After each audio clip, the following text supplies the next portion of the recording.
Welcome to the Taste China Learn English. Thank you. It is really great to be here. So imagine walking into a restaurant and just being hit by a smell so intense that your brain immediately thinks of like really strong blue Oh, cheese. yeah. That is quite an introduction. Right. It's sharp, it's totally unusual, and it's completely filling the room. But then, you look down and sitting right in front of you is this beautiful steaming bowl of hot noodle soup. And the big question is, would you eat it? Exactly. Would you eat it? Well, today we are going to explore why millions of people not only eat it, but are completely obsessed with it. It's a real culinary mystery, and we are very excited to unpack it with you today. And actually, before we go any further, we want to share something important with you, our listener. Oh, right. Yes. Today's deep dive is designed specially for you, the English learner. So we are taking a slightly slower, more relaxed pace today. That is right. I mean, we know that following a fast conversation in a second language can be kind of challenging. So we are going to use clear, accessible vocabulary. We're really aiming for a comfortable lower intermediate level so you can easily follow along and just, enjoy the journey. Yeah, the goal is for it to be fun, not stressful. Exactly. And our mission today is really twofold. First, we are exploring the fascinating food culture of Guangxi, specifically its famous local cuisine, which is known as Gi Kai. Right. And second, we're going to learn some fantastic English vocabulary words to describe tastes, textures, and smells along the way. And honestly, Guangxi is the absolute perfect place for this kind of language journey. Why is that? Well, because the food there is incredibly diverse. In the culinary world, Guangxi is widely known as the absolute kingdom of rice noodles, or Emphin Wangguo. The Kingdom of Rice Noodles. I love that title. And it is not an exaggeration. I mean, the variety is so vast that you could eat a completely different kind of rice noodle dish every single day for an entire month.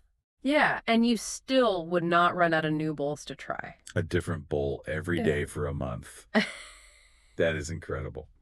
But, before we get into those specific dishes, I think we need to talk about the physical act of eating them. The mechanics of it, yeah. Right. Because when you are in the kingdom of rice noodles, the way you eat is a huge part of the experience. So we need to start with our very first vocabulary word, which is slurping. Yes, slurping. Let's define this word really clearly for the listener. Go for it. Slurping is the action of making a loud sucking noise while you are eating or drinking something. Okay, so it's a very specific sound. Exactly. Imagine holding your chopsticks, right? You lift a long bundle of hot rice noodles to your lips and you pull them into your mouth really quickly with a sharp breath of air. Right. And when you do that, you make a very noticeable loud sound. Now, if you grew up in certain parts of the world, like making a loud noise at the dinner table might be considered bad manners. Oh, just Yeah, you might have been told by your parents to eat quietly. yeah. But the cultural context in China is entirely different, isn't it? It's completely different. Yeah. In Chinese noodle culture, slurping your food is not rude at all.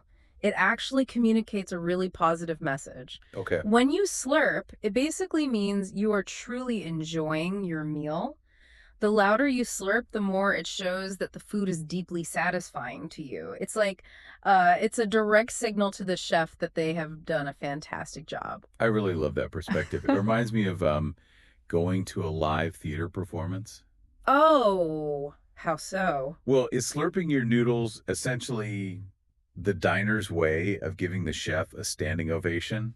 Like instead of Yeah. clapping your hands loudly at the end of a show, you are using your mouth and your soup bowl to applaud the food while you eat it. That is a brilliant analogy. Yeah. Yes, it is totally a standing ovation for the chef. But, what is truly fascinating is the physical science behind the slurp. Oh, there's science to it. Oh, absolutely. It is not just about making a sound, it's actually a functional technique. Okay, I'm intrigued. Well, when you slurp, you are drawing cool air into your mouth, along with those hot noodles and the hot soup. This air cools the food down just enough so that you do not burn your tongue. Oh, wow. That makes a lot of practical sense because, I mean, noodle soups in Guangxi are served boiling hot. Extremely hot. So Yes. the slurp basically protects your mouth. Exactly. But it actually does something else too. That quick rush of air vaporizes tiny flavor particles in the broth. Wait, it vaporizes them. Yes. It sprays those particles up into the back of your nasal passage, the back of your nose. And that is actually where our deepest sense of taste happens. Right, because smell and taste are so connected. Precisely. So by slurping, you are aerating the food. They're Mhm. spreading all those complex flavors across all your sensory receptors. You literally taste the food better when you slurp it loudly. So it is both a cultural complement and a scientific method for maximizing flavor. That is just amazing. It really is. Okay, so now that you, the listener, know exactly how to eat like a local, which is with a lot of happy, loud slurping, let's transition to the food itself. Let's do it. I want to talk about what is arguably the most famous and definitely the most controversial dish to slurp in Guangxi right now. Ah, yes. You are talking about the internet celebrity of the noodle world, Luosifin. I am Luzvin, which translates directly to river snail rice noodles. Right. It has become a massive internet sensation. Like, people all over the world are filming themselves opening packages of this dish, smelling it for the first time, and just recording their dramatic reactions. And those reactions are dramatic for a very good reason. They really are. Luosifin brings us to two very important vocabulary words to describe smells. The first word is pungent. Pungent. Okay, how do we define that? Pungent means having a sharply strong taste or smell. So a pungent smell is not something you have to search for. It just kind of finds you. Exactly. A pungent smell is aggressive. It hits your nose immediately the second you walk into a room, or, the second you open a bowl of Luosifin. Right. And to describe exactly what that pungent smell is like, people use our next vocabulary word, which is funky. Now, hold on. If I am listening to music, funky is a great thing. Right. It means a good rhythm. But how do we define funky when we are talking about food? That's a great distinction. In the culinary world, funky is a word we use for strong, unusual smells. They are usually caused by natural processes, like aging or fermenting over time. Ah, For example, a very strong aged blue cheese has a funky smell. It smells a little bit earthy, maybe a little bit sour, and very, very intense. got it. Now, the name of the dish is river snail rice noodles. So I think people often assume the snails create this funky smell. They do assume that, yes, but that is actually incorrect. The funky aroma comes from the bamboo shoots. The bamboo shoots. Yeah. Seriously. How does a vegetable end up smelling like strong blue cheese? Through magic of fermentation. In Guangxi, they take fresh bamboo shoots and they pickle them. They basically submerge the bamboo in a liquid and leave it for a long period of time. Right. During this time, safe, natural bacteria break down the sugars in the bamboo. This chemical process develops incredibly deep, complex flavors, but it also releases an aroma that is deeply funky. I see. Yeah, it is an assertive, sour smell that can be very surprising if you are not accustomed to it. Okay, I have to be honest here, and I think a lot of our listeners might be wondering the exact same thing right now. What's that? If this dish smells so sharply pungent and so funky-like, if it smells like strong blue cheese or sour vegetables, my basic human survival instinct tells me to walk away. That is a very natural reaction. Right. So why are so many people completely hooked on it? How can the taste possibly make up for that initial shock to the senses? It is a very fair question. The secret really lies in the A contrast. contrast. Yes, the smell is a shock, absolutely. But the taste is incredibly comforting. And that brings us to our next vocabulary word, which is savory. Savor. Once you get past the funky smell of the bamboo shoots, you take a sip of the warm broth, and the broth is incredibly savory. Okay, let's define savory for the listener. What makes a flavor savory? Savory means tasting of salt, meat, or spices rather than sugar. It is essentially the opposite of sweet. Okay, no sugar. Right. A savory flavor is rich, deep, and deeply satisfying to the body. The savory broth of Luosifin is a labor of love. Chefs slow cook river snails, large pork bones, and a highly secret mix of local spices for many, many hours. Wow, so it takes a long time. Yes. The marrow from the pork bones melts into the water. The earthy flavor of the snails infuses the liquid. So by the time it actually reaches your bowl, it is this thick, rich, heavily spiced liquid. Precisely. And that rich, savory liquid balances out the funky smell of the fermented bamboo shoots perfectly. The sourness of the bamboo cuts through the heavy fat of the pork broth. They basically need each other to create a balanced dish. Wow, it sounds like a total psychological roller coaster. It really is. I mean, your nose is giving your brain a warning, like, watch out, this is pungent and funky. Yeah. But then your tongue experiences something completely different. It's like, wow, this is warm, rich, and intensely savory. Yes. The contrast must be why it is so addictive. You are conquering the smell to get to the reward. That is exactly why it became an internet sensation. It challenges you, and then it rewards you beautifully. Right. But, eating a giant steaming bowl of hot, savory, spicy snail soup is a very intense physical experience, and we have to consider the environment where this dish was born. Oh, that is a really great point, because the weather in Guangxi can be extremely challenging. Very much so. It gets very hot, and more importantly, it gets extremely humid. Yes, And humid. for our listeners, humid means there is a massive amount of moisture and water trapped in the air. The air just feels heavy, almost wet when you walk outside. Exactly. And when you are sweating in hot, heavy, humid weather and you have just eaten a rich, savory bowl of spicy noodle soup, your body needs a break. I would imagine so. It raises the question, how do the locals cool down? How do they cleanse their mouths and refresh their bodies in that kind of suffocating climate? Well, according to our sources for this deep dive, the locals turned to a brilliantly simple, beloved street food snack. It is called soigné. Soigné. It is an absolute masterpiece of local food culture. It translates roughly to sour and wild or sour preserve. Okay. Soigné consists of fresh, local fruits and vegetables, things like papaya, mango, radish, or cucumber that are lightly pickled. Pickled fruit. Yes, but they are not just pickled in vinegar. They are generously coated with spicy chili powder and salt. Wait, let me make sure I'm picturing this correctly. Right. They take fruit, which is usually sweet, and they pickle it and then cover it in chili powder and salt. That's right. That sounds like an absolute explosion of flavor in your mouth. It is an explosion. And to understand why it works so perfectly in humid weather, we need to introduce the vocabulary word tart. Tart describes a sharp, sour taste. It is a flavor that literally makes the sides of your mouth tingle. To imagine a tart flavor, I want you to picture taking a big, crunchy bite out of a hard, unripe green mango. Oh, wow. My mouth is actually watering right now just thinking about that. You can feel that sharp electric feeling right in your jaw. Exactly. That sharp electric feeling is the definition of a tart flavor.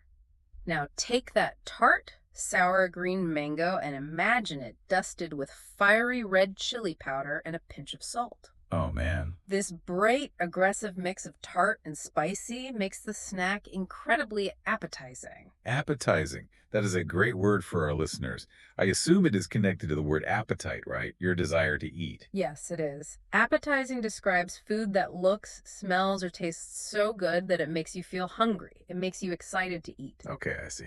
And here is why this is so important in Guangxi. When the weather is heavily humid, the human body often becomes sluggish. You lose your appetite, Right. the thick air makes your stomach feel heavy, and you simply do not want to eat. But you have to eat to keep your energy up. Exactly. So the tartness of the soigné actually forces your body to wake up. When you taste something that sharp and sour, your mouth waters and your digestive system essentially turns back on. Oh, that makes so much sense. Precisely. The tart flavor cuts right through the heavy feeling of the humidity. It cleanses the heavy, savory oils of the noodle soup from your tongue, and the spicy chili wakes up your senses. You know, hearing you describe how it physically affects the body, it sounds like soigné acts almost like an edible air conditioner, I love that. or maybe like a jump start for your stomach. Yeah.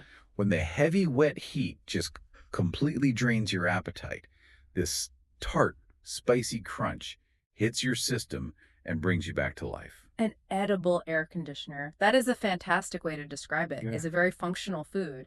It solves the physical problem of living in a humid climate.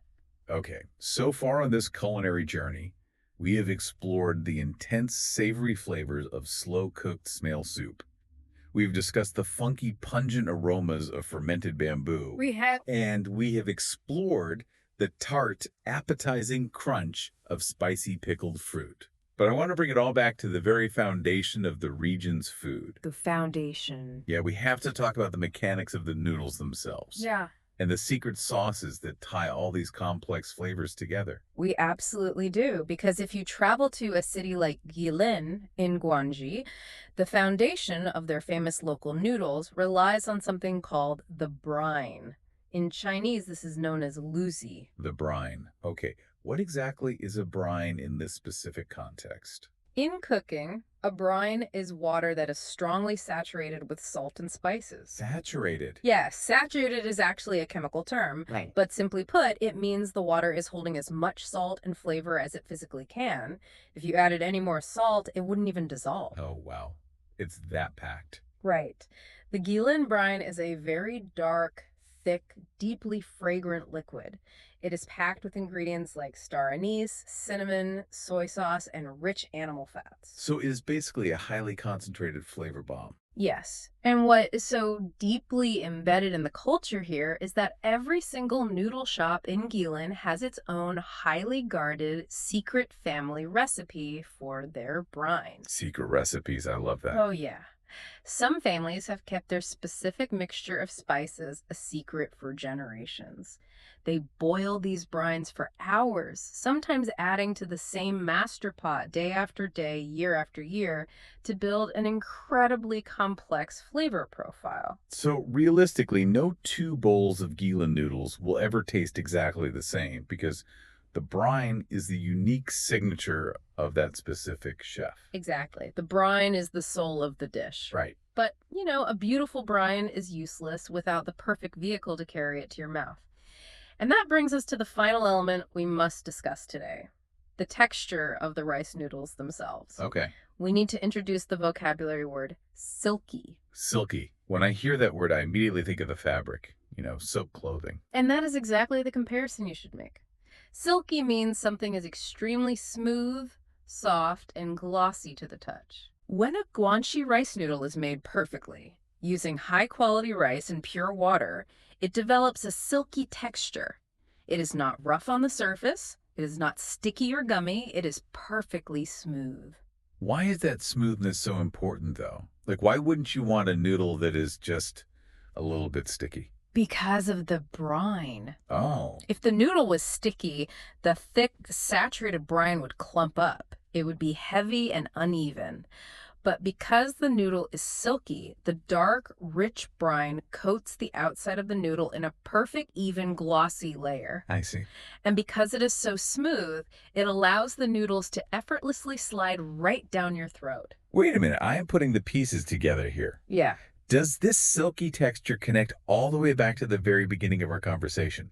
Like, is the silky smoothness of the rice noodle the exact scientific reason why the loud slurping we talked about earlier is so easy and satisfying to do? You have hit the nail on the head, absolutely. Okay. Think about the mechanics. If the noodles were sticky or rough or too hard, they would create friction. You could not pull them into your mouth quickly. You could not slurp them smoothly. Oh, that makes so much sense. Right. It is the precise, silky texture of a well-made rice noodle, heavily coated in a wet, savory brine, that makes slurping a physical joy. That is beautifully poetic. The culinary science perfectly supports the cultural habit. The smooth texture allows the slurping action, and the slurping action allows you to give the chef that joyful standing ovation. It all comes together in one bowl. It truly is a perfectly designed culinary system. This has been such a fun and illuminating journey into the kingdom of rice noodles. It really has. As we wrap up, let's do a natural recap of the wonderful English vocabulary we unpacked today. We want to make sure you, our listener, walk away with these great new tools for describing your own food adventures. Yes, let's review. Today, we started by exploring the action of slurping, which is making a loud sucking noise to cool your food, aerate the flavor, and show the chef you are enjoying your meal. Then we bravely faced the famous lucifen, where we learned the words pungent, meaning a sharp, powerful smell that hits you immediately, and funky, a strong, unusual aroma often created by fermentation, much like a strong blue cheese. But we discovered that hiding behind that funky smell was a deeply savory broth, meaning a rich, salty, meaty flavor that is the opposite of sweet. Right. And to combat the heavy, wet humidity of southern China, we learned about soigné. We tasted the tart flavor, which is that sharp, sour feeling you get from biting a green mango. Yes. And we learned how that tartness makes the food appetizing, meaning it wakes up your senses and makes you feel hungry again. Finally, we learned about the secret foundation of Golan noodles, the brine, a dark liquid completely saturated with salt and secret spices. The flavor bomb. Exactly. And we learned how that brine perfectly coats the silky rice noodles, which are so smooth and soft they slide effortlessly right down your throat. It is a whole landscape of flavor, and it really shows that Guangxi food is an absolute adventure for the taste buds. It really is. Yeah. And, before we say goodbye, I want to leave you, our listener, with a final thought to ponder. Okay, what is it? Today, we saw how a funky, intimidating smell like pickled bamboo shoots can actually be a protective wall hiding an incredibly savory, deeply comforting flavor. Yeah. It makes me wonder, what other foods around the world use strange or even offensive smells to protect the most delicious, rewarding culinary experiences? Ooh, that's interesting. And it raises a deeper psychological question. How much of our actual taste like, our physical enjoyment of a meal, is determined entirely by the expectations set by what our nose smells first? That is a phenomenal question. Are we Yeah. letting our noses talk us out of the best meals of our lives? Exactly. It is definitely something to think about the next time you sit down to try a new, unfamiliar dish. Well, we hope you enjoyed this tasty English learning journey with us today. We really do. If you found this deep dive helpful and appetizing, please take a moment to like, share, and subscribe to our channel so you never miss an episode. Thank you so much for joining us in the Kingdom of Rice Noodles, and we will see you next time.